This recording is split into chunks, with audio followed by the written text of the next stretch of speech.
Hello everyone, আজকে শ্রাবণ মাসের তৃতীয় সোমবার।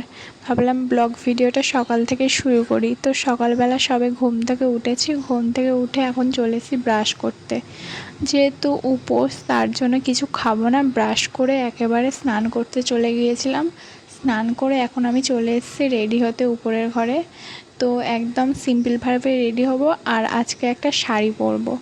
তো এই যে এই সবুজ কালার শাড়িটা আমি পরেছি, আমাকে কেমন লাগছে তোমরা অবশ্যই কমেন্টে জানিও।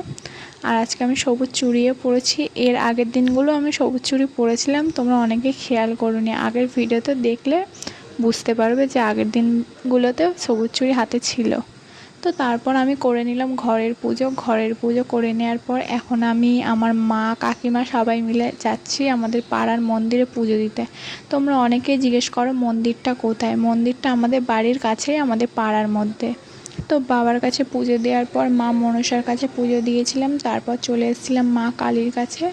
তো এখন আমরা যাচ্ছি বাড়ি। তো ভিডিওটা ভালো লাগলে অবশ্যই লাইক কমেন্ট শেয়ার